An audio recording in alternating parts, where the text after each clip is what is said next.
सम्मानी आचार्य अजयार जी। जी और ओम। बहुत अच्छा विषय लेकर के आप हमारे बीच में आज आ रहे हैं। नवरात्र पर विशेष गायत्री मंत्र में छिपे नौ क्या संदेश हमें देने दे रहे हैं। उन नौ संदेशों के बारे में डॉक्टर अजयार भिलाई केंद्रीय शिक्षक हमारे जो गुरुकुल प्रभात आश्रम के स्नातक हैं। और समय समय पर आप कई अलग अलग विषयों पे आप सुन चुके हैं। हम सभी का सौभाग्य है कि आज पुनः हम आचार्य डॉक्टर अजयार जी को सुनेंगे। स्वागत है आपका।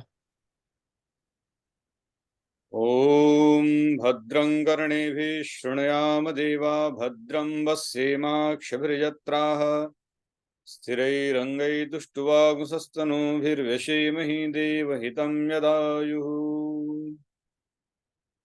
श्रद्धामयी पवित्र मातृशक्ति, सभी धर्मानुरागी सज्जनों, मैं भी सुन रहा था कि बहुत ही प्यारे आध्यात्मिक भजन जो है माता शोभा बत्रा जी के द्वारा आर्य समाज ऋषि की निशानी है, दया आर्या माता जी, संतोष सचान जी, भगवत भजन की ज्योति हृदय में जला ले, इस तरह का बड़ा ही आध्यात्मिक जो जीवन कैसे बन सकता है उस पर बहुत ही सुमधुर अच्छे भजन हमने सुने। कार्यक्रम के संयोजक आदरणीय श्री लखनलाल आर्य जी, उनका ये भगीरथ प्रयास है कि हम आर्य समाज के संदेश को घर घर तक पहुंचा सकें, घर घर में जा सकें, घर घर में सुन सकें सहजता के साथ। तो निश्चित रूप से लखनलाल आर्य जी, उनकी पूरी टीम जो इस कार्यक्रम को लगातार कई वर्षों से आयोजित कर रही है, वे सभी साधुवाद और धन्यवाद के पात्र हैं। आज पूरे देश में है ना, अभी 9 तारीख से नवरात्रि का शुभारंभ हो जाएगा और हम देखें कि अगर उस दृष्टि से देखें तो 2 नवरात्रियां आती हैं, लेकिन मैं एक आध्यात्मिक पक्ष पर चर्चा करना चाह रहा हूं कि हमारे जीवन में गायत्री का क्या महत्व है, हम सबके जीवन में आध्यात्मिकता का क्या महत्व है। और जब हम नवरात्रि की जब ये बात करते हैं तो आप देखेंगे कि देवी कंठकर्णा और तमाम ब्रह्मचारिणी, ये वो जो 9 देवियों की नाम चर्चा आती है, उस पर आर्य समाज विश्वास नहीं करता, वो आर्य समाज के सिद्धांत नहीं है। लेकिन फिर भी जो 9 तत्वों की जब जब चर्चा आती है तो सांख्य दर्शन में भी उसका वर्णन है। और इस तरह से जो 9 की जो संख्या है, अगर इकाई में देखें तो सबसे बड़ी संख्या जो है 9 को माना जाता है। और मैं मानता हूं कि अपने जीवन को किसी भी बहाने अधिक पवित्र करना, अधिक विचारशील बनाना, यही जीवन का लक्ष्य है और यही धर्म का सबसे महत्वपूर्ण पक्ष है, कहें सबसे महत्वपूर्ण लक्ष्य है, ऐसा समझा जा सकता है। इसीलिए जब हमारे यहाँ ऋषियों ने, महर्षि दयानंद सरस्वती ने, उनके अनुयायियों ने, आर्य समाज के विद्वानों ने मनुस्मृति में जो धर्म के 10 लक्षण है उसकी जब जब चर्चा की, वे धर्म क्या है, धर्म का स्वरूप क्या है, धर्म के लक्षण क्या है, धर्म का विचार क्या है, तो एक ही बात उभर करके आई कि ये जो 10 गुण हैं, जो धृति से आरंभ होता है, धैर्य से आरंभ होता है और शुचिता पवित्रता तक पहुंचता है, उसे अपने जीवन में आत्मसात करके ही व्यक्ति जो है धार्मिक बन सकता है। धर्म की जो सत्ता है या धार्मिक होने का जो लक्षण है वो बाहरी नहीं है, आंतरिक है। जीवन में जब बदलाव आएगा, जब परिवर्तन आएगा, जब पवित्रता आएगी, जब सादगी आएगी, तब जाकर के हम ये कह सकते हैं कि जीवन हमारा ईश्वर के निकट है, परमात्मा की कृपा को प्राप्त कर रहा है। इसलिए आप देखेंगे कि जब ईश्वर स्तुति प्रार्थना उपासना के मंत्रों में ऋषि दयानंद जब अर्थ करते हैं तो वो लिखते हैं कि हम ईश्वर की गोद में बैठने के अधिकारी बने, है ना। आर्य समाजी दृष्टि से तो बड़ी इसकी लोग व्याख्या कर सकते हैं, इस पर चिंतन कर सकते हैं, हजार प्रश्न खड़े कर सकते हैं कि भाई ईश्वर निराकार है तो उसकी गोद कैसे होगी, है उस पर बैठा कैसे जा सकेगा। लेकिन कुल मिलाकर के जो भावार्थ है ऋषि दयानंद सरस्वती का, वो ये कहते हैं कि ईश्वर की कृपा प्राप्त करने के लिए गुणी बनना पड़ेगा, कुछ गुणों को आत्मसात करना पड़ेगा, अपने जीवन को एक नया मोड़ दे करके ही व्यक्ति ईश्वर की कृपा को प्राप्त कर सकता है। मैं सुबह स्वाध्याय कर रहा था तो एक छोटी सी कहानी मैंने पढ़ी। उसमें कहते हैं कि एक संत के पास बहुत सारे लोग उपदेश के लिए पहुंचते थे। उनकी कहीं कथा चल रही थी तो एक गरीब लकड़हारा उनके पास पहुंचा और उसने उस संत से जो है निवेदन किया कि, और है साधारणतः हम क्या समझते हैं भाई कि जो भी संत है, जो उपदेशक है, जो विचारवान है, वो कहीं ना कहीं जो है ईश्वर का साक्षात करते हैं और ईश्वर का उनके साथ सीधा संवाद है, सीधा संपर्क है। तो बड़े भोलेपन से जो है सबकी बातों को सुनने के बाद अंत में थोड़ा सा साहस करके वो संत के पास पहुंचता है लकड़हारा, और पास पहुंच करके कहता है कि महाराज मेरा जीवन बड़े कष्ट में है और बड़ी मुश्किल से जो है मुझे पेट भरने का अन्न मिलता है। आपकी जब भी ईश्वर से बात हो, आप जो है ईश्वर से मेरे इस कष्ट का कारण पूछें। मैं फिर कल आ जाऊंगा, परसों आ जाऊंगा, मैं ईश्वर से पूछ करके बताइएगा कि जो है कि मुझे इतनी दरिद्रता क्यों मिल रही है, मुझे इतना कष्ट क्यों मिल रहा है, मैं इतनी परेशानी में क्यों हूँ, मुझे भरपेट भोजन क्यों नहीं मिल रहा। इस तरह के वो प्रश्न अपने उस संत के पास रखता है। और संत जब अगले दिन उसके पास बैठते हैं और वो फिर अपने प्रश्न का जवाब सुनने के लिए आता है कि क्या महाराज जी आपकी जो है ईश्वर से बात हुई, प्रभु से आपने बात की और मेरे बारे में पूछा, मेरी परेशानियां उनको बताई। तो संत कहते हैं कि हाँ, मैंने ईश्वर से बात की और मैंने ईश्वर से बात की तो उन्होंने मुझे जो जानकारी मिली, मुझे जो पता चला कि तुम्हारे भाग्य में कुल जो है 5 बोरी अनाज लिखे हुए हैं। अब ईश्वर अगर एक ही दिन में दे दे, है ना, तत्काल दे दे, तो फिर आगे क्या मिलेगा आपको, जीवन पूरी तरह से विपन्न हो जाएगा। इसलिए वो ईश्वर जो है थोड़ा थोड़ा करके दे रहा है। तो अब वो लकड़हारा जब ये पता कर लेता है कि मेरे भाग्य में सिर्फ 5 बोरी अन्न लिखे हुए हैं, तो कहता है कि महाराज जी थोड़ा सा और निवेदन करना, ईश्वर के पास बैठना, ईश्वर को मेरी गुजारिश जो है उस तक पहुंचा देना, मेरी पर्ची पहुंचा देना, मेरी डिमांड बता देना ईश्वर को कि भाई पूरे जीवन थोड़ा थोड़ा अन्न खा करके गिरता पड़ता जीने से अच्छा है कि मैं 1-2 दिन भरपेट खाना खा लूं। तो ईश्वर से ऐसी प्रार्थना करो कि मेरे हिस्से की जो 5 बोरी अनाज ईश्वर के पास है, भाग्य में है मेरे, वो तत्काल मुझे दे दे, कल परसों में दे दे, एक साथ दे दे, और एक साथ में जो है अपने परिवार के साथ अपना पेट भरना चाहता हूँ। तो महाराज ने हंसते हुए कहा कि ठीक है, मैं ईश्वर से कह दूंगा। अब अगले दिन जो है किसी संयोगवश या ये कहें कि संत उनकी परीक्षा ले रहे थे, संत उसको जीवन में बता रहे थे, तो वो अगले दिन जो है 5 बोरी अनाज कोई लेकर के आता है, लकड़हारे का पता पूछता है, उसके घर के पास पहुंचा देता है। अब लकड़हारा बड़ा प्रसन्न होता है और उसे लगता है कि निश्चित रूप से संत ने जो है ईश्वर से बात की, मेरी बात कही और ईश्वर ने मेरी अर्जी स्वीकार कर ली, मुझे 5 बोरी अनाज मिले। खूब भर पेट अच्छे से तृप्त होकर के खाना खाता है, पड़ोसियों को बुलाता है, दूसरों को बुलाता है जो दूसरे और गरीब उसके आसपास रहते हैं, और सबको भरपेट खाना खिलाता है। फिर देखता है कि अगले दिन फिर 5 बोरी आ गई, वो फिर इस तरह से करता है, फिर 5 बोरी आ जाती। तो कहते हैं कि वो आश्चर्य में उसको लगता है कि एक आध दिन ईश्वर से भूल हो जाएगी, जब संत ने तो मुझे बताया था कि मेरे भाग्य में 5 बोरी ही अनाज है, और उसको पहले दिन पहुंचा, दूसरे दिन, हफ्ते 10 दिन के बाद उसकी बेचैनी बढ़ जाती, और उसका जो उसको सुख भोग करने का जो उसकी प्रक्रिया थी वो ऐसे ही थी कि वो उस अन्न को पकाता था, खुद खाता था, दूसरों में बांटता था, जिसको सूखे अनाज की जरूरत थी वो वैसा लेकर के जाता, और प्रतिदिन इस तरह से उसका व्यवहार चल रहा था। फिर घबरा करके वो 10-15 दिन के बाद जो है संत के पास पहुंचता है और कहता है कि महाराज आपने कहा था कि मेरे भाग्य में, मेरी किस्मत में 5 बोरी अनाज लिखे हैं, लेकिन मुझे तो ऐसा लग रहा है कि आज 10 दिन हो गए, 50 बोरी अनाज मेरे पास पहुंच गए, महाराज ऐसा क्यों।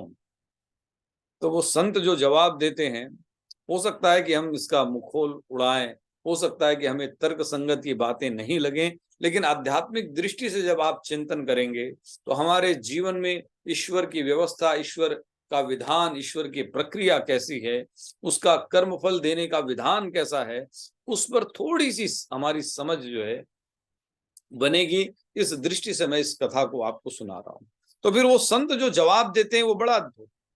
वो कहते हैं कि मुझे ईश्वर ने ये बताया कि जब तुम्हें ईश्वर ने 5 बोरी आपके हिस्से का अनाज दिया तो आपने क्या किया? खुद अपना पेट भरा, पड़ोसियों का पेट भरा, जरूरतमंदों का पेट भरा, दूसरों में वो अनाज बांट दिया। तो अब ईश्वर क्या कर रहा है? अब ईश्वर जो दूसरों के भाग्य की जो बोरियां हैं वो प्रतिदिन तेरे दरवाजे पे पहुंचा दे। अब इस कहानी का भावार्थ क्या है कि हमारे पास जो भी सामर्थ्य है, चाहे वो वाणी का सामर्थ्य हो, शक्ति का सामर्थ्य हो, चाहे वो धन का सामर्थ्य हो, दान देने की शक्ति हो, जो कुछ भी सामर्थ्य हमें ईश्वर ने दिया है, अगर हम उसको परोपकार में लगाते हैं तो ईश्वर प्रसन्न होता है। और इसीलिए ऋषि दयानंद सरस्वती ने जो बात कही कि हम ईश्वर की गोद में बैठने के अधिकारी बने, तो उसका अर्थ ये है कि हमारे भीतर शांति हो, प्रेम हो, सद्भाव हो, सहिष्णुता हो, संवेदनशीलता हो, देने का भाव हो, दानशीलता हो। इन तमाम गुणों को आत्मसात करके जो है भक्त बड़ा बनता है, भक्त का हृदय विशाल होता है। इसलिए वेद के जो मंत्र हैं वो कहते हैं कि इच्छन्ति देवा सुनवंतम न स्वप्नाय स्पृहयन्ति, कि जो कर्मशील है, जो लगातार आगे बढ़ रहा है, देवताओं की कृपा उसे मिलती है। देवता ऐसे व्यक्ति को चाहते हैं, ऐसे व्यक्ति को नहीं चाहते जो कर्मशील नहीं है, जो आलसी व्यक्ति है। इच्छन्ति देवा सुनवंतम न स्वप्नाय स्पृहयन्ति, जो स्वप्नशील है, जो निद्रालु है, जो नींद में पड़े रहने वाले लोग हैं, जो आलस्य में पड़े रहने वाले लोग हैं, ऐसे लोगों को ईश्वर की, देवों की कृपा प्राप्त नहीं होती है। तो जब हम नवरात्रि की बात करते हैं तो देखिए 9 शब्द के 2 अर्थ हैं। जैसे ऋषि दयानंद सरस्वती ने स्पष्ट किया ना कि 33 कोटि। अब 33 कोटि का अर्थ जो लोग ये कहते हैं कि 33 करोड़ देवता हैं, तो ऋषि दयानंद सरस्वती ने अपने चिंतन में, अपने व्यवहार में एक बात स्पष्ट की है। वो कहते हैं कि 33 कोटि शब्द का अर्थ ये नहीं है कि 33 करोड़ देवी देवता कहीं पर हैं और उनकी कृपा मिलती है।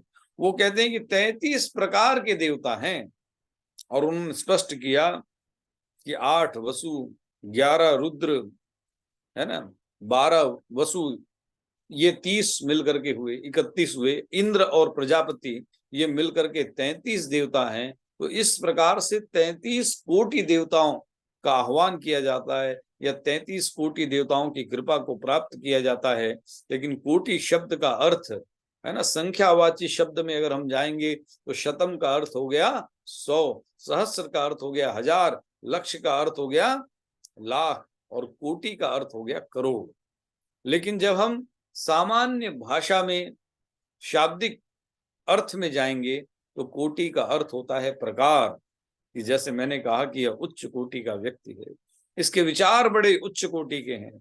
और मैंने कहा कि यह निम्न कोटि का व्यक्ति है, तो इसका बहुत साधारण सा अर्थ समझ में आ जाता है कि इसके विचारों में निम्नता है, विचारों में निम्न प्रकार का यह व्यक्ति है, यह उच्च प्रकार का है। तो प्रकार शब्द का अर्थ भी कोटि होता है। इसलिए ऋषि दयानंद ने जब ऋग्वेद आदि भाष्य भूमिका लिखी, सत्यार्थ प्रकाश का प्रसंग लिखा, हर जगह ये बताने की चेष्टा उन्होंने की कि अगर हमें प्रसंग नहीं पता है तो हम शब्दों का सही अर्थ नहीं कर पाएंगे। इसीलिए चारों वेदों को लिखने की अपनी योजना से पहले ऋषि दयानंद सरस्वती जो है ऋग्वेद आदि भाष्य भूमिका, है ना, वो किसी भी वेद भाष्य से भी बहुत मोटी आपको लगेगी, क्योंकि वेदों को समझना है तो कैसे समझेंगे, वेदों को जानना है तो कैसे जानेंगे। तो वो भाष्य को समझने की भूमिका ऋषि दयानंद सरस्वती ने इतनी मोटी लिखी है, जो लगभग 300 से अधिक पृष्ठों की है, जिससे हमारी बुद्धि खुल सकती है। तो ऐसे ही जब मैं ये देखता हूँ नवरात्रि, इसका आप नौ रात्रि भी अर्थ कर सकते हैं, इसकी नई रात्रि अर्थ कर सकते हैं, और हर दिन नया है। हर दिन नया है, हर रात नई है, हर क्षण नया है। बस उस नएपन को महसूस करने के लिए कभी कभी त्योहारों के रूप में हम नए कपड़े पहनते हैं, नए विचार करते हैं, नए पकवान बनाते हैं, और इस नएपन के प्रति हमारा एक आकर्षण सदैव बना हुआ है। तो जब ऋषि दयानंद की दृष्टि से हम रात को अगर समझने का प्रयत्न करें तो ऋग्वेद गीता के अंदर दूसरे अध्याय में एक 69वां श्लोक है जो ये बताता है कि रात्रि में हमारा व्यवहार कैसा होता है, और दो लोगों के लिए रात अलग अलग होती है। और उन्होंने कहा कि एक तो जो है सर्वभूतानाम रात्रि, सर्वभूतानाम निशा, है ना। निशा शब्द का प्रयोग जो है इस श्लोक में किया गया है, और वह श्लोक कहता है या निशा सर्वभूतानाम तस्याम जागृति संयमी यस्याम जागृति भूतानि सा निशा पश्यतो मनि। कि भाई एक रात ऐसी रात है जिसमें सारा संसार, है ना, जिसमें सोता है। या निशा सर्वभूतानाम, जो सबकी रात है, वो पश्यतो तस्याम जागृति संयमी, उसमें संयमी पुरुष जो है, योगी पुरुष जो है, तपस्वी व्यक्ति जो है, वो उसमें जागता है। और यस्याम जागृति भूतानि सा निशा पश्यतो मुनि, और जिस रात में सारे और जिस समय या दिन में सब लोग जागते, तब जो है सा निशा पश्यतो मुनि, उस दिन को मुनि रात के रूप में देखता है। तो कहने का बहुत सामान्य सा अर्थ अगर हम शाब्दिक दृष्टि से समझेंगे तो जो सब लोगों की रात है वो योगियों की, संयमी पुरुष की जो है के लिए दिन हो जाता है, और जो सबके लिए दिन है वो योगी व्यक्ति के लिए, संयमी व्यक्ति के लिए जो है वो रात हो जाती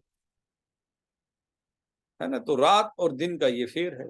अब इस बात की तो बहुत साधारण सी लोगों ने व्याख्या कर दी भाई, इसका अर्थ क्या हो गया कि जब सब सोएंगे तब योगी जगेगा, जब सब जगेंगे तब हम सोएंगे। तो बड़े बड़े मठों में चले जाओ, जब व्यक्ति सुविधा संपन्न हो जाता है तो इस श्लोक को याद करके ये सुना देता है भाई, है ना। कोई कहते हैं यार कि दिन में तो योगी व्यक्ति को नहीं सोना चाहिए, तो सुना देते हैं कि या निशा सर्वभूतानाम तस्याम जागृति संयमी यस्याम जागृति भूतानि सा निशा पश्यतो मुनि। तो लोग भी कहते हैं यार कि बात तो सही है, शास्त्रों में लिखी हुई है, लेकिन ये बात साधारण दृष्टि से आप सबको समझ में नहीं आ सकती। इसका रहस्यार्थ जो है समर्पण भाष्य में जो पूज्य स्वामी समर्पणानंद सरस्वती जी महाराज, जो आर्य समाज में शास्त्रार्थ महारथी पंडित बुद्धदेव विद्यालंकार के नाम से जाने जाते थे, ऐसे पंडित बुद्धदेव विद्यालंकार ने इस श्लोक का अर्थ रहस्य स्पष्ट करते हुए लिखा कि इसका अर्थ ये कि जहां पर हम जागृत होते हैं, जागते हैं, उसका अर्थ ये है कि हम चेष्टा करते हैं। तो उन्होंने कहा भी कि साधारण व्यक्ति कहाँ चेष्टा करता है, काम क्रोध लोभ मोह ईर्ष्या द्वेष, है ना, कुछ प्राप्तव्य प्राप्त करने के लिए तमाम जो दोष हैं उनके लिए व्यक्ति जो है जागता रहता है ना। साधारण व्यक्ति का जीवन साधारण होता है, इसलिए वो ईर्ष्या के लिए, द्वेष के लिए, कलह के लिए, क्लेश के लिए, है ना, छीना झपटी के लिए, लोभ में, इन तमाम दुर्गुणों के लिए जागता रहता है। और इन जहां पर ये लोग जागते रहते हैं उसके लिए मुनि जो होता है, मौन जिसने धारण कर लिया है, मौन को जिसने सिद्ध कर लिया है, उसे मुनि कहा गया है। ऐसा व्यक्ति क्या करता है, यस्याम जागृति भूतानि सा निशा पश्यतो मुनि, ऐसा व्यक्ति जो है वहां सो जाता है ना। तो मुनि जो होता है, संयमी पुरुष जो होता है, योगी जो है, वो काम क्रोध लोभ ईर्ष्या द्वेष इन तमाम चीजों के लिए जो है वो सोया हुआ है। और जो साधारण व्यक्ति है वो मोक्ष के लिए, दान के लिए, तप के लिए, त्याग के लिए, दूसरों को सहयोग करने के लिए, स्वाध्याय के लिए, जितने भी अच्छे गुण हैं जो हमें मोक्ष के निकट ले जा सकते हैं, जो परमात्मा की कृपा का अधिकारी बना सकते हैं, उनके लिए वो व्यक्ति क्या करता है, वहां सोया हुआ है।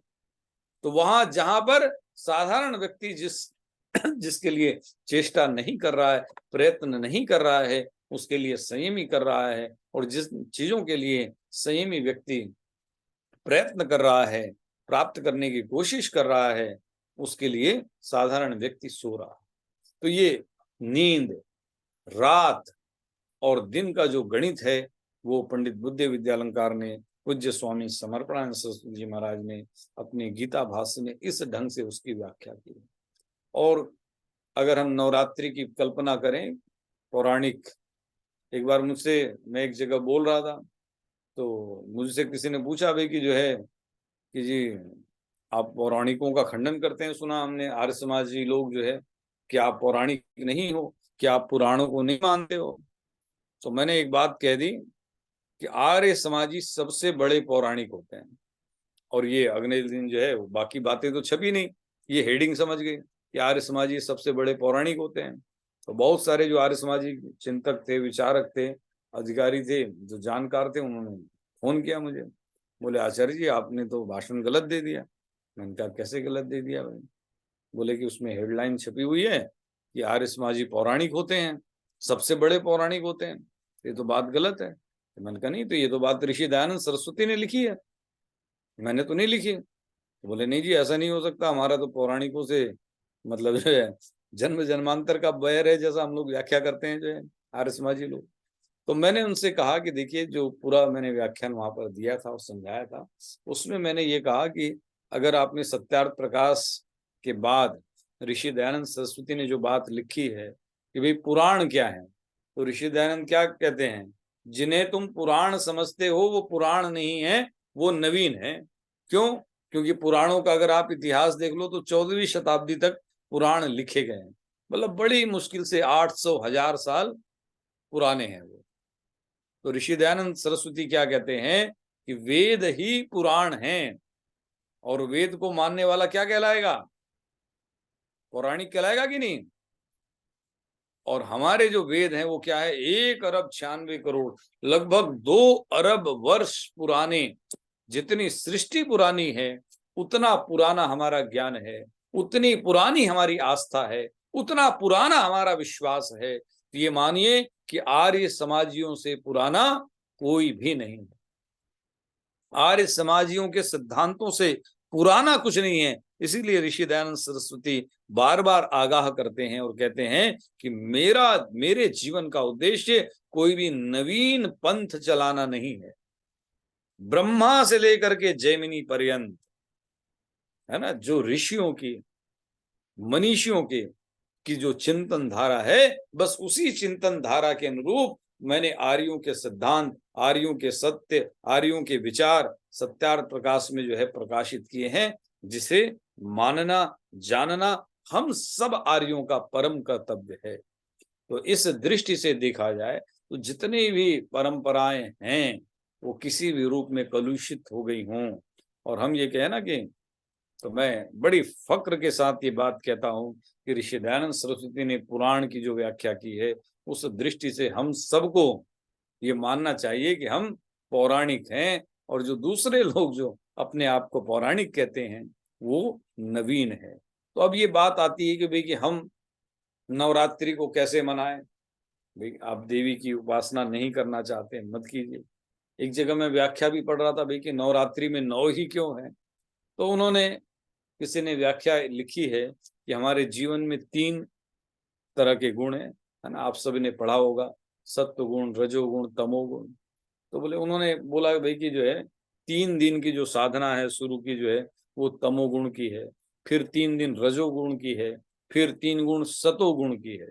और इन तीनों गुणों का बैलेंस करना ही गीता का संदेश है कि व्यक्ति जो है जब तमोगुणी हो जाता है तो आलस्य प्रधान हो जाता है उसके जीवन में, है ना, वो क्या कहते हैं कि एक तरह का निखट्टू निकम्मा हो जाता है, बहानेबाज हो जाता है, कुछ भी करने में उसे अच्छा नहीं लगता, वो शरीर में जो है बहुत एक्टिव गुण उसके नहीं दिखाई देगा। तो जब भी कभी आपके जीवन में ऐसा लगे कि आलस्य आ रहा है, नींद बढ़ रही है, तो आप थोड़ा सा मूल्यांकन करें, थोड़ी आध्यात्मिक दिशा में जो है सात्विक आहार लेने लग जाएं, सात्विक विचारों को सुनने लगें, सात्विक पुस्तकों को पढ़ने लगें, तो आपके व्यक्तित्व में फिर धीरे धीरे सात्विकता आ जाएगी। है ना, राजसी भोजन करने लगेंगे तो आपके भीतर रजोगुण का प्रभाव होने लगेगा। तो रजोगुण का क्या है, उसमें व्यक्ति बहुत इच्छावान हो जाता है ना, उसकी अपेक्षाएं बढ़ जाती है, वो भागने लगता है, दौड़ने लगता है ना, अपनी प्रतिष्ठा के लिए प्रयत्न करने लगता है। तो ये सब रजोगुण का धर्म है। और जो सतोगुण होता है उसमें व्यक्ति जो है कृणवंत विश्वमारियम की बात करता है, इस सभी सर्वे भवन्तु सुखिनः की बात करता है, वो स्वयं शांत होता है और दूसरों को शांत करने या कराने का प्रयत्न करता है। उसके जीवन में पवित्रता होती है और उस पवित्रता से वो दूसरों को प्रभावित, या ये कहें कि उस पवित्रता का अंश लेकर के वो दूसरे को भी पवित्र करना चाहता है। इसलिए आप देखेंगे कि जब सज्जन और दुर्जन दोनों के जब लक्षण लिखे गए और आचार्य चाणक्य जैसे मनुष्यों ने उसे श्लोक के रूप में निबद्ध किया, तो कहते हैं कि शक्ति पंचतंत्र में ये बात कही गई है कि शक्ति परेशान पर पीड़ना ज्ञानाय दानाय च रक्षणाय। भाई जो दुर्जन व्यक्ति जो होगा उसकी शक्ति किसके काम आएगी, है? कहते हैं कि बुद्धि जो है, विद्या जो है वो किसके, विद्या विवादाय, वो विवाद के काम आएगी। धनम मदाय, धन आ गया तो मद अहंकार बढ़ जाएगा उसका। शक्ति परेशान पर पीड़नाय, और शक्ति ताकत आ गई तो वो क्या करेगा, वो शक्ति से दूसरों की को पीड़ा देगा। पर पीड़नम, दूसरों को नुकसान पहुंचाएगा, दबाने की चेष्टा करेगा, शोषण करने का प्रयत्न करेगा। तो ये जो दुर्गुण व्यक्ति के पास विद्या आई तो उसने क्या किया, है ना, धन आया तो उसने क्या किया, और जब उसके पास जब शक्ति आई तो उसने दूसरे को नुकसान पहुंचाने की चेष्टा की, नुकसान करने का प्रयत्न किया। और यही जब सज्जन व्यक्ति के पास आ जाए तो वो क्या करता है, ज्ञानाय दानाय च रक्षणाय, जब उसके पास ज्ञान आ जाता है, विद्या आ जाती है, तो विद्या उसके लिए आत्म संतुष्टि के लिए होती है, ज्ञान देने के लिए होती है, ज्ञान प्राप्त करके दूसरे को, इसलिए कहते हैं ना कि ब्राह्मणों के 6 तरह के कर्म लिखे गए हैं, है ना।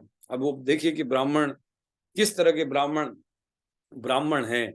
आप तमाम लोग जब भजन गा रहे थे मुझे लग रहा था भाई कि सच्ची ब्रह्म विद्या तो ये है, सच्चे ब्राह्मण तो आप लोग हैं जो ब्रह्म के गुण गा रहे हैं। ब्रह्म जानाति कि ब्राह्मण, तो उन्होंने लिखा भी कि यज्ञ करना कराना, दान लेना लेना, वेद पढ़ना पढ़ाना, ये 6 तरह के कर्म मनुस्मृति में लिखे गए हैं जो ब्राह्मणों के हैं। और ब्राह्मण को ये माना गया है कि ब्राह्मणों को हमेशा सतोगुणी होना चाहिए।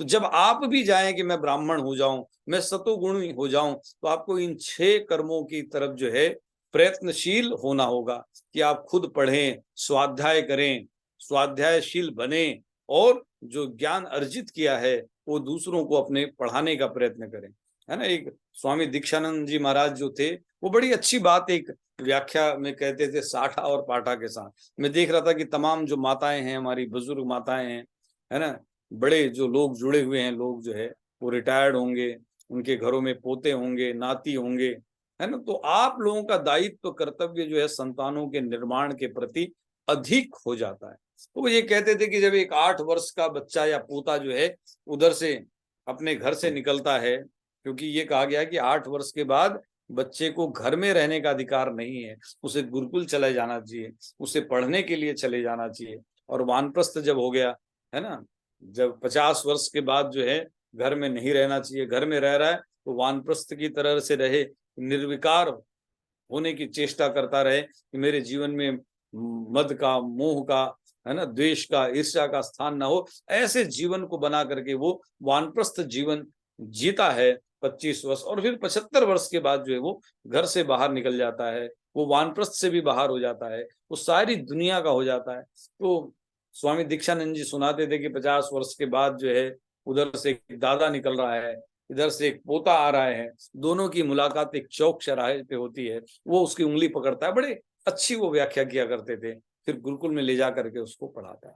अब गुरुकुल जाने का संयोग सुयोग नहीं है, तो मैं कहता हूँ कि जो दादी माँ है, जो नानी माँ है, जो दादाजी हैं, जो नाना जी हैं, वो सच्चे अर्थों में आज क्या है, वो गुरुकुल की भूमिका, गुरुजनों की भूमिका, संस्कारों का जो देने का जो कर्तव्य है वो बुजुर्गों कि कहानियों में वो बात मिल सकती है। तो बार बार मैं एक डायलॉग अक्सर बोलता हूं कि बच्चों को कार की जरूरत नहीं है, बच्चों को कार की जरूरत नहीं है, बच्चों को संस्कार की जरूरत है। अगर अच्छे संस्कार होंगे तो पूत कपूत क्यों धन संचय, पूत सपूत क्यों धन संचय।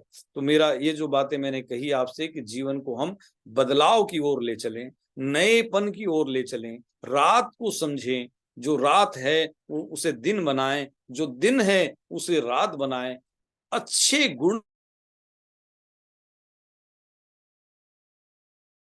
अच्छी है। अगर वो सकारात्मकता के साथ हम बढ़ते रहेंगे तो हमारा सतोगुण प्रभावशाली होगा। और हमारे जीवन को, जो मैं बार बार कह रहा हूं ना, इन आध्यात्मिक त्योहारों का एक ही उद्देश्य है जो ऋषि दयानंद सरस्वती ने लिखा, कि हम परमात्मा की गोद में बैठने के अधिकारी बने, कि हम अपने जीवन को उच्चतम पवित्रता के मानदंड पर स्थापित कर दें। हम सच्चे बने, हम ईमानदार बने, हम दयालु बने, हम परमात्मा की कृपा को इस दृष्टि से जो है प्राप्त कर सकते हैं। तो जो नवरात्रि भी आध्यात्मिक पर्व, आध्यात्मिक माहौल जो बना हुआ है, उसका भी उद्देश्य यही है जो ऋषि दयानंद सरस्वती ने ईश्वर स्तुति प्रार्थना उपासना के मंत्रों का अर्थ करते हुए लिखा। यही हमारे जीवन का उद्देश्य भी होना चाहिए। तो मैंने जो विषय रखा है उसमें भूमिका के रूप में ये बात कही। और पहली बात मैं कह रहा हूं कि जो गायत्री का जो मंत्र है उसमें परमात्मा के 9 नाम बताए गए हैं, जो है ओम, भू, भुवः, स्वः, तत्, सवितु, वरेण्यम, भर्गः, है ना। ये यहां तक जो है परमात्मा के 9 नाम है। और उस 9 नाम से हमें क्या संदेश मिल सकता है, ये मेरा विषय है। कल परसों हम फिर उसकी व्याख्या अगले चरण में करेंगे। लेकिन ऋषि दयानंद सरस्वती ने जब ओम की बात कही, है ना, तो आप जब नवरात्रि में पौराणिक हो सकता है भी कि 9 देवियों की उपासना करें। अब आर्य समाजी क्या करें? तो जो बात मैंने कही ना कि हम सबसे बड़े पौराणिक हैं, तो ऋषि दयानंद सरस्वती को समझने में आर्य समाज से भी मुझे लगता है कि कहीं ना कहीं बहुत बड़ी भूल हुई। हम सत्यार्थ प्रकाश को पढ़ तो लेते हैं, लेकिन सत्यार्थ प्रकाश के बाद जो सारांश के रूप में स्वमंतव्य मंतव्य प्रकाश लिखा है उसमें मैं बहुत जोर देता हूँ। बहुत 4-8 पन्नों की बात है वो, उसे आप जरूर पढ़ें। उसमें जब ऋषि दयानंद कहते हैं कि श्राद्ध का अर्थ है कि सत सत्यम दधातीति श्राद्धम, कि जो आपको सत्य के निकट ले जाए वो श्राद्ध है। श्रद्धा पूर्वक माता पिता को प्रसन्न करना जो है श्राद्ध है।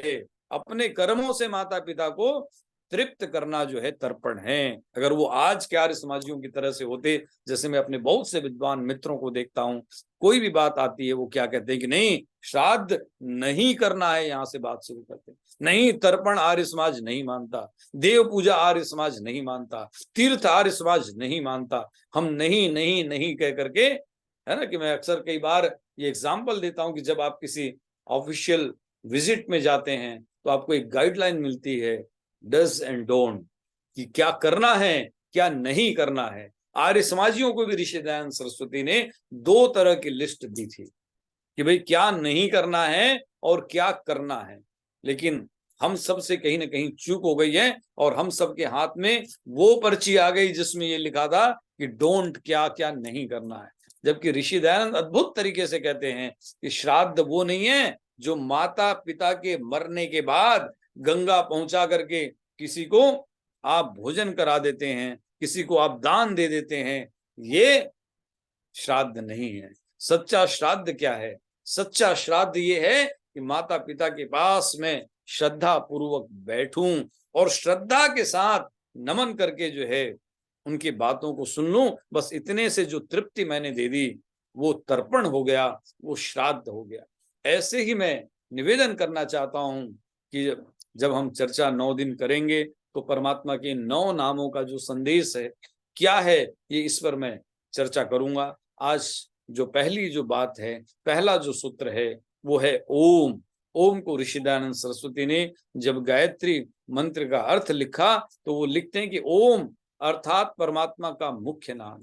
जब आप सत्यार्थ प्रकाश उठा करके देखेंगे जिसमें प्रथम समुल्लास में ऋषि दयानंद सरस्वती ने ईश्वर के नामों की चर्चा की है, तो उन्होंने क्या लिखा, इस ओम नाम के अंदर समस्त नाम समाविष्ट हो जाते हैं। उन्होंने बड़ी अच्छी व्याख्या की कि अ से जो है विष्णु आ जाता है, उ से ब्रह्मा आ जाता है, म से, तो इस तरह की उन्होंने तमाम ये व्याख्या करके ये बता दी कि एक ओम नाम का उच्चारण करने से आप समस्त नामों के उच्चारण का, और एक दूसरी शास्त्रीय जो व्याख्या है या शास्त्रीय जो अर्थ है ओम का, वो ये मानते हैं कि उणादि कोश या उणादि सिद्धांतों को मान करके अवतित्योम, ओम शब्द का जो अर्थ है, ओम शब्द का जो व्युत्पत्ति है, वो अवरक्षणे इस धातु से बने। अब अवरक्षणे का अर्थ क्या हुआ? तो ओम शब्द का अर्थ हुआ रक्षक। जिस दिन आप परमात्मा को अपना रक्षक मान लेंगे, उस दिन आपसे तेजस्वी, आपसे वर्चस्वी, आपसे अधिक निश्चिंत दुनिया में कोई व्यक्ति नहीं हो सकता, है ना। पौराणिकों में आपने तमाम कहानियां सुनी है, प्रहलाद की, हिरण्यकशिपु इतना ताकतवर, रावण की आपने कहानी रामायण में पढ़ी है, लेकिन हर क्षण कंस की कहानी आपने पढ़ी है, हर क्षण उसको जो है भय सता रहा है। लेकिन एक बालक जो कृष्ण के रूप में है, एक राम जो वनवासी के रूप में है, एक प्रहलाद जो भक्त बच्चे के रूप में है, आप देखेंगे कि भक्ति का प्रभाव जो है वो इनको उनको निश्चिंत रखता है और शक्तिशाली व्यक्ति को जो है डराता रहता है, उसे चिंता में डालता रहता है। तो भक्ति का जब मैं प्रभाव कहता हूं, तो मैं ये कहता हूं कि निश्चिंत हो जाना भक्ति का सबसे अधिक प्रभाव है। इसीलिए कहते हैं ना कि परमात्मा क्या है? परमात्मा वो है जो सब जगह बचा हुआ, सब जगह विद्यमान है। इसीलिए यजुर्वेद की ऋचा कहती है, ईशावास्यमिदं सर्वम यत्किंच जगत्याम जगत, सृष्टि के कण कण में परमात्मा बसा हुआ है। और जब मैं परमात्मा को कण कण में बैठा हुआ देखूंगा, तो मेरे चेहरे पे सिकन नहीं आएगी, मुझे डर नहीं लगेगा। मैं अंधेरे में भी जो है ये देखूंगा कि मेरे साये से पहले मेरे साथ परमात्मा का साया मेरे साथ साथ चल रहा है। मतलब कितनी अद्भुत काव्यात्मक वर्णन जो है सामवेद के जब स्तुति प्रार्थना उपासना के आप जो है मंत्रों को पढ़ेंगे, जो है जो सामवेद में है ना, स्तुति का वेद माना जाता है, उपासना का वेद समझा जाता है, साम जो है उसमें ऐसे अद्भुत अद्भुत उदाहरण लिखे हैं कि परमात्मा को मैं अपने निकट कैसे महसूस करूं, है ना। तो जब भी बात आए तो मैंने कहा कि ऋषि दयानंद ये नहीं कहते भाई कि श्राद्ध मत करो, वो ये कहते हैं कि जीवित माता पिता का श्राद्ध करो, है ना। वो ये नहीं कहते कि पंच देवों की उपासना आराधना मत करो। जैसे पौराणिक लोग शिव परिवार की बात करते हैं कि शिव है, पार्वती है, गणेश है, ये सब मिलकर के 5 लोग होकर के जो है क्या करते हैं, शिव के 5 परिवार है, ये पंच देव हैं, ये 5 मुख्य देव हैं। ऐसे पौराणिकों ने पंच देवों की अलग अलग कल्पना की है। लेकिन ऋषि दयानंद से जब पूछा तो ऋषि दयानंद ने कहा कि माता पिता आचार्य गुरु और अतिथि ये मिलकर के जो है पंच देव हैं, इनकी उपासना करनी चाहिए। अब आर्य समाज का जो प्रभाव नहीं है, आर्य समाज जो तेजस्वी नहीं दिखाई देता, आर्य समाज जो थोड़ा बुझा बुझा सा दिखाई देता है, उसका मुझे कारण यही लगता है कि हम आर्य समाज के सिद्धांतों को क्रियात्मक रूप से जानते नहीं, क्रियात्मक रूप से पहचानते नहीं, क्रियात्मक रूप से उसे जानने का प्रयत्न नहीं करते। तो जब जप की बात आए तद जपस तदर्थ भावनम, कि हम ऋषि दयानंद सरस्वती ने जो सत्यार्थ प्रकाश के प्रथम समुल्लास में ईश्वर के नामों की व्याख्या करते हुए लिखा कि सिर्फ नाम का जाप करने से पुण्य नहीं मिलता, होना क्या चाहिए कि उसके अर्थ को भी जानिए कि परमात्मा रक्षक है। तो जब तुमने अपनी रक्षा का दायित्व तो परमात्मा को दे दिया, तो फिर आपको डर काहे को? फिर आप डरेंगे कैसे? किससे डरेंगे? ये परमात्मा की देन है, ये आर्य समाज की देन है ना। अभी जो माता जी जो शोभा बत्रा जी जब गा रही थी, ये ऋषि की निशानी है, ये आर्य समाज जहां पर जाने से अंधविश्वास पाखंड छूट जाता है। तो ये जो तमाम जो बातें हैं ये तभी संभव है जब हम आर्य समाज को जिएंगे। तो मैं तो सभी से निवेदन करना चाहता हूं कि इन 9 दिनों में आप कुछ करें न करें, अगर आपके पास उपलब्ध हो तो आप आनंद गायत्री कथा ही पढ़ लीजिए, है ना। जो आनंद स्वामी जी ने जो है जो गायत्री मंत्र पर जो प्रवचन दिए हैं, 5-7 प्रवचन हैं उसमें जो है, वो आपको गायत्री महामंत्र पर भी उनकी एक पुस्तक है। तो गायत्री मंत्र को समझने में लगा दी, उसका जाप करिए, उस पर चिंतन कीजिए, उस पर मनन कीजिए, तो आपको लगेगा कि 9 दिन में जो है आप कहीं ना कहीं रिफॉर्म हो गए हैं, आप कुछ नए बन गए हैं। तो ये जो नवरात्रि की जो बात है, आपको लगेगा कि वो जो नयापन जो सृष्टि में दिखाई दे रहा है ना, कि चैत्र शुक्ल प्रतिपदा आएगी, फिर उसके बाद जो है जो सृष्टि का पहला दिन है, आर्य समाज का स्थापना दिवस है, उसके साथ बड़ा विक्रम संवत और विक्रम की स्थापना का दिवस है, स्वर्ण मंदिर की स्थापना, तमाम इतिहास उसके साथ जुड़े हुए हैं। तो ये गौरवशाली परंपरा का है। उसमें थोड़ा सा गौरव जो दादा दादी की भूमिका में है, वो प्रयत्न करें कि बच्चों को बताएं कि भाई आप श्रद्धा के साथ स्नान करके जो है, जैसे पौराणिकों में होता है, वो कहते हैं भाई दिया जलाइए, तुलसी में जल चढ़ा करके आइए, लेकिन हम अपने बच्चों को कुछ भी नहीं कहते। आप अपने बच्चों को कहिए संध्या कीजिए, आप अपने बच्चों को बोलो संध्या के मंत्र नहीं याद है बेटा, कोई जरूरत नहीं, आप ओम जपिए, आप गायत्री मंत्र उन्हें सिखाइए, उन्हें जपवाइए। अगर ये ऐसा अभ्यास करेंगे तो समय हो गया है क्या मेरा लखन जी? आप बोलते रहिए, अच्छा लग रहा है। अच्छा, इशारा कीजिएगा मुझे, मैंने घड़ी अभी देखी भूमिका लंबी हो गई। तो ये अभ्यास जब आप ऐसा करेंगे कि मुझे आर्य समाज के सिद्धांतों को जीना है, जिस दिन जीना शुरू करेंगे उस दिन देखिए कि जो मुस्कान हमें जो है तमाम विपरीत परिस्थिति में, मैं तो कई बार कहता हूं, क्या नाम है, लखन लाल जी से जब बात करता हूं तो मैंने कहा भाई कि आपको और आपसे ज्यादा तो मैं धन्यवाद देता हूं भाभी जी को, जो है बहन जी को देता हूं, जो है कि आप इतना कार्य कर पाते हैं, बिना थके कर पाते हैं, चेहरे पे बिना सिकन लाए कर पाते हैं। तो ये तभी संभव होता है जब किसी भी सिद्धांतों को हम मुंह पे नहीं रखते, हृदय में रखते हैं, कर्तव्य में रखते हैं। इसलिए हमारे यहाँ जो बात कही जाती है कि महान व्यक्ति कौन है, तो वहां पर आता है यथा वाणी तथा पाणी, कि जो मेरी वाणी में है वही मेरे हाथ में है, मतलब वही मेरे कर्म में है। आज अगर आर्य समाज का प्रभाव कम है तो उसका मैं ये समझता हूं कि वो मेरा भी कर्तव्य है, एक विद्वान होने के नाते, एक गुरुकुल का स्नातक होने के नाते, कि हमने आर्य समाज के सिद्धांतों में आर्य समाज को सिर्फ खंडन सिखाया, हमने श्रद्धा नहीं सिखाई, हमने आर्य समाज को जीना नहीं सिखाया, हमने आर्य समाज को प्रयोगवादी जो सिद्धांत हैं, प्रैक्टिकल जो बात होती है ना, कि लैब में आप जो है जब तक नहीं उतरेंगे, जो साइंस के स्टूडेंट होंगे, जो साइंस जिन्होंने पढ़ी होगी, भाई H2O रट लो तो आप पानी जिंदगी में कभी नहीं बना सकते, आपको H को भी देखना होगा, O को भी देखना होगा। और जब आप लैब में जाकर के जो है प्रयोग करते हैं, सावधानी बरतते हैं, तो वो जो सिद्धांत है वो पक्का होता है। अगर ऋषि दयानंद महाभारत की कहानी आपने देखी होगी, बहुत छोटी सी बात कही भाई कि सच बोलो, युधिष्ठिर ने कई दिन तक कह दिया भाई मुझे तो पाठ याद नहीं हुआ, क्रोध मत करो, मुझे ये पाठ याद नहीं हुआ। फिर जब पिटाई हुई, बोले कि अभी मुझे आपने पिटाई की और अब क्रोध नहीं आया, तब मुझे लग रहा है भी कि मुझे ये पाठ याद आ गया। तो छोटे छोटे से प्रयोग करें तो छोटी बातें भी जीवन में चमत्कार कर सकती हैं। लेकिन आप सत्यार्थ प्रकाश को पहले पहले अक्षर से लेकर के अंतिम अक्षर तक रट लें और सभाओं में बोलने लग जाएं, बहुत अच्छे वक्ता बन जाएं, लेकिन जीवन में संतुष्टि तब तक नहीं आएगी जब तक वो व्यवहार में नहीं उतरेगी।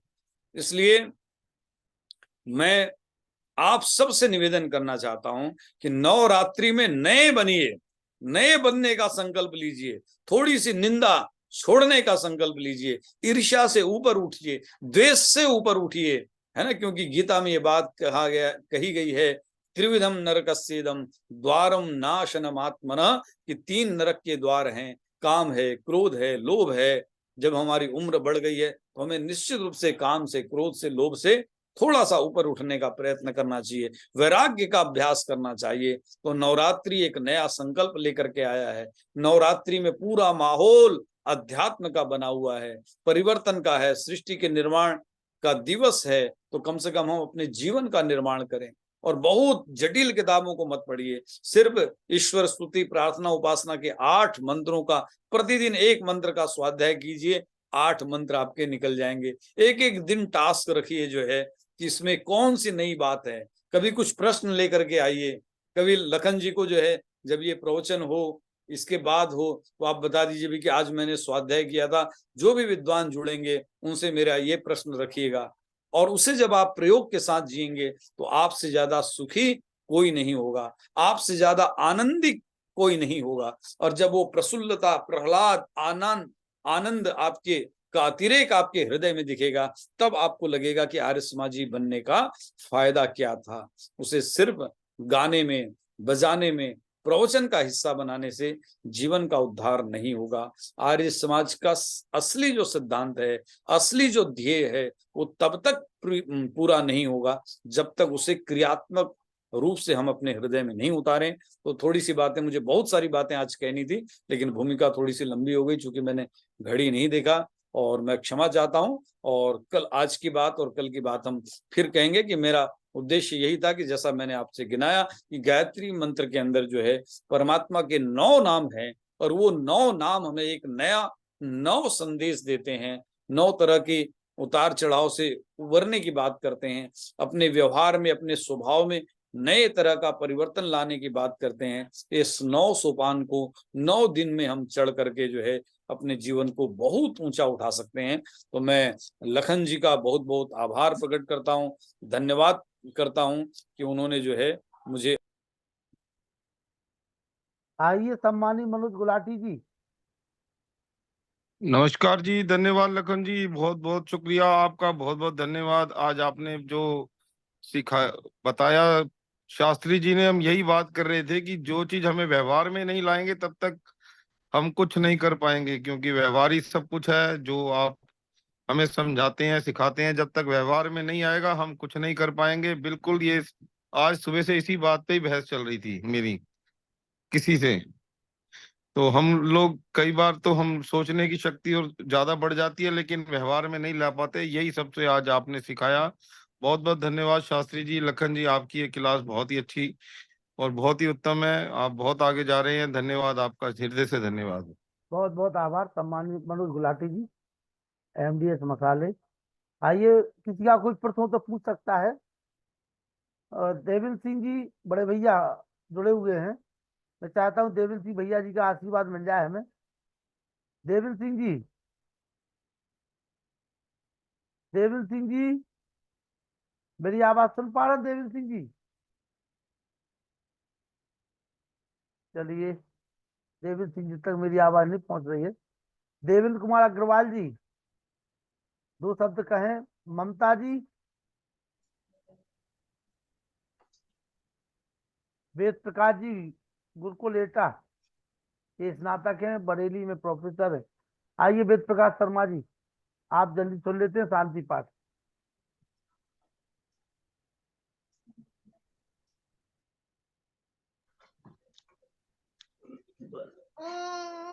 ओम शांति अंतरिक्षं शांति पृथ्वी शांतिरापः शांतिरौषधयः शांति वनस्पतयः शांतिर्विश्वेदेव शांति ब्रह्म शांति सर्वं शांति शांतिरेव शांति सामा शांतिरेधि ओम शांति शांति शांति ओम। जो बोले सो वह सत्य सनातन वैदिक धर्म की जय, गुरु वैद्यानंद की जय, योगेश्वर महर्षि दयानंद की जय, मर्यादा पुरुषोत्तम श्री रामचंद्र की जय, योगेश्वर श्री कृष्ण चंद्र की जय, पंडित लेखराम की जय, स्वामी श्रद्धानंद की जय, स्वामी आत्मानंद की जय, महात्मा हंसराज की जय, भारत माता की जय, गौ माता की रक्षा हो पालन हो, आर्य समाज अमर रहे, ज्योति जलती रहे, ओम का झंडा ऊंचा रहे, आर्यों के महाकुंभ भारत को समझो अभियान की जय, कलवंतो विश्वमार्य बड़ा ध्वनि ओम। वैदिक साधन सबको नमस्कार। सभी के माइक खोल दिए गए हैं, नमस्ते कर लीजिए। और सभी को सादर नमस्ते जी। नवरात्रि नमस्ते से जी, सभी को लगातार नमस्ते। 9 अप्रैल से लगातार सुनेंगे डॉक्टर अजय आर जी को आप लोग। 9 हाँ जी, अप्रैल नमस्ते जी, नमस्ते सभी को नमस्ते। नमस्ते। शास्त्री जी का विशेष धन्यवाद। 8 तारीख को सुनेंगे आप आचार्य नरेंद्र मैत्री दिल्ली, आचार्य नरेंद्र मैत्री जी दिल्ली 8 तारीख को। 9 तारीख से अजय जी को फिर पुनः सुनेंगे आप लोग। कल कोई विशेष व्यक्ति रहेंगे आपके बीच में जी। नमस्ते जी। सभी को सादर नमस्ते जी। शुभ नमस्ते रात्रि। जी। सभी को सादर नमस्ते जी। सभी के माइक खुले हुए हैं, सभी लोग नमस्ते कर सकते हैं। हाँ जी, सभी को नमस्ते, सबको सभी को सादर शुभ नमस्ते जी। रात्रि। नमस्ते भाई साहब, नमस्ते। नमस्ते जी। अनिल भैया नमस्ते। नीलेश जी नमस्ते। जी नमस्ते। नमस्ते राजेश्वर जी। नमस्ते। लाखन भैया आज शास्त्री जी का है जी। आज शास्त्री जी सत्सर वेद पाठ कैसा करेंगे वो बोलने वाले थे, आज नहीं आए थे शास्त्री जी। वो जो है कहीं व्यस्त हो गए हैं तो उन्होंने फोन कर दिया था हमारे जी जी आएंगे। हाँ, सब लोग आएंगे, चिंता ना लगन जी करो। कल मीटिंग 5 बजे है 6 बजे लगन जी। 6 बजे। अभी बात करते हैं उनसे, थोड़ा सा अरे- फोन कर लीजिएगा एक बार राकेश जी को। अच्छा राकेश जी से बात करते हैं, फिर पता चलेगा, है ना। 5 बजे पहले ट्राई करें ना 5 बजे। एक बार राकेश जी से बात कर लीजिए आप। अच्छा ठीक है। राकेश भैया बोल रहे थे 6 बजे बोल रहे थे लाखन भैया। कोई बात नहीं, एक बार बात कर लीजिएगा तो हो जाएगी बातचीत, ठीक है जी।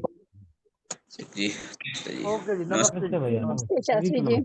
शर्मा जी नमस्ते। नमस्ते राजेश्वर जी, नमस्ते। नमस्ते नमस्ते धन्यवाद। माता जी नमस्ते। शुभ रात्रि, शुभ रात्रि।